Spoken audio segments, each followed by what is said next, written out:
When I was in class 7 or 8, I think, I was taught how to find the HCF of two numbers using this method called prime factorization.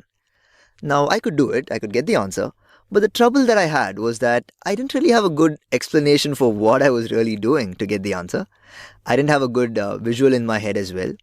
So what we'll do here is let's really dive deep into understanding what the HCF really is and why writing prime factors actually helps us find the HCF in an easy way. Now, a good way to understand anything is to start with a simple example. So let's imagine that we were asked to find the HCF of 12 and 18 using the method of prime factors.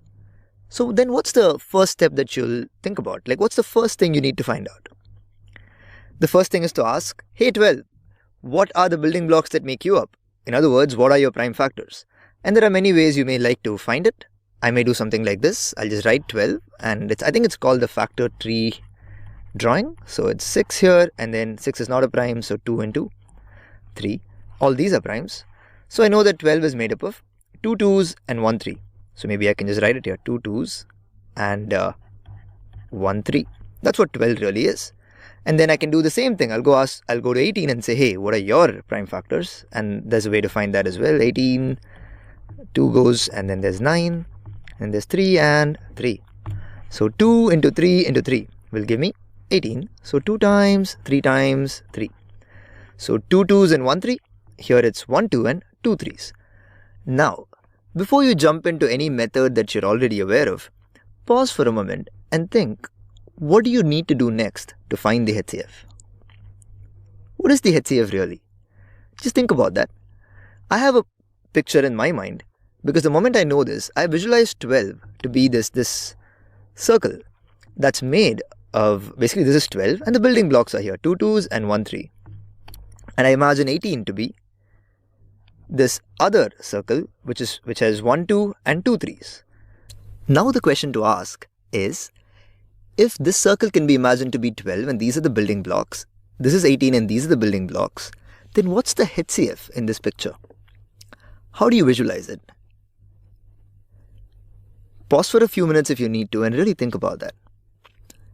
Because if you ask me, I'll say that asking what's the HCF here is exactly the same as asking if I'm only allowed to use those building blocks that are common to both 12 and 18, what's the biggest number I can build? Do you agree with that? Then let's see what are the common building blocks. Let's just go there and see what are the common building blocks. You'll see that there is 1 2 in common and 1 3 that's common, right? You can see that right away.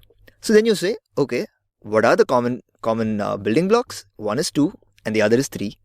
Then the biggest thing I can build with them is 2 into 3 or 6. So 6 should be my HCF. HCF equals 6 for 12 and 18. But now would be a great time to pause and ask, hey, how am I really sure? Why is it that taking all the common factors and multiplying them gives the HCF? Why should I take that for granted? Why should I believe you? And if you ask that question, that's great. And the answer to that I have is that HCF basically has two jobs. Okay. The first job is that the HCF needs to be a common factor. It needs to be a common factor. To be a HCF, it first needs to be a CF. Now, anything you take from this region, right? If I can shade this region, anything you take out of this region will be a common factor to both. Because that's why there is an overlap here, right? This 2 and 3 are part of both of these numbers. So whatever you do, multiplying any of these numbers within this, whatever you get will be a common factor. Now you may ask, wait, I know 2 is a common factor. I know 3 is a common factor. Why should multiplying them together also be a common factor? And that's a great question. Think about it. If a number is divisible by a number, say 2, and by 3, it will also be divisible by their product. So anything you do within this, any multiplication you do, that will also be a common factor. So 2 into 3 will also be a common factor. But the HCF has another job. It's to be the highest of these common factors. The highest of these common factors, the H part of it. So if something is H and CF, then it's the HCF. So how do I know this is the highest? Think about it. 2 is a common factor. So if you've written 2 as an answer to the common factor, you're right. If you've written 3, that's right. But 2 into 3 is the biggest thing you can form with given these set of common factors. Only 1, 2 and 1, 3 are there. What's the biggest you can form with it? The highest. That's 6. So you're guaranteed that if you take two numbers, let me for a moment just take this 18 out over here again. If you're guaranteed that if you have this 18 somewhere over here, if you bring them together and if you look at what's common, then you can forget everything else that's not common. They can never be contributing to your highest common factor. Then only look at what's inside, multiply all of them together, you get the HCF. So now you have a picture for HCF. We've seen one example. Let's see one more. Let's get rid of all of this and maybe take two numbers, 120 and 84. And let's find the HCF of both of these. Now I know that you already know how to do this, but pause for a few minutes and draw the diagram like we did for 120. Put all the prime factors inside, draw the diagram for 84 and notice what's common and multiply them together.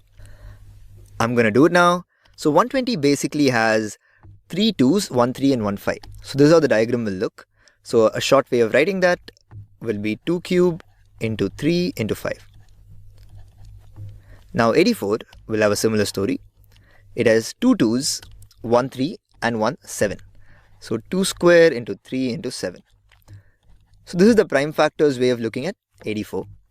Now you know that finding the HCF simply becomes put the two together and count how many common factors are there or what the common factors are.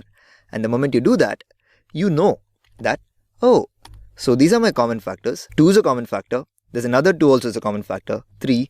So you can multiply anything you multiply within this will also be a common factor. So 2 into 2 will also be a common factor, 3 into 2 will also be a common factor. In other words, 4, 6, all of these will be common factors.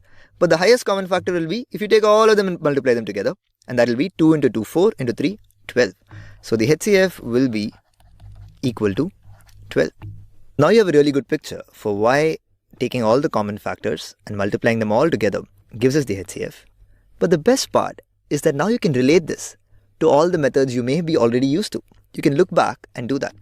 Now one of the methods that I was used to is to say the HCF, you should just look at all the prime factors that are common and take their minimum powers. So one factor that's common is 2, minimum power is 2 square. Another factor that's common is 3, minimum power, in this case both have 1, so both minimum and maximum is just 1. 2 square into 3 is your HCF, which is exactly 12. Pause and think about how you've done exactly the same thing. You've taken the common things and written it exactly like over here. Think about that. Another method you may be used to is something like this, where you have taken the two numbers, drawn a line like this, drawn another line like that, and then taken all of these. So now think about when you're doing this, what you're really doing is exactly the same as what you've done over here. So whatever you're doing, you've always been doing exactly the same thing. And I hope now we have a better picture for it. Now if you're really curious, you can draw more diagrams like this for 3 numbers and notice that there'll be one more circle over here, which means that some of the factors will be common to all 3 numbers, which is what we'll take out as the HCF. Another interesting thing you can do is ask, if I can visualize the HCF this way, then why can't I visualize the LCM also this way in a diagram that's like this?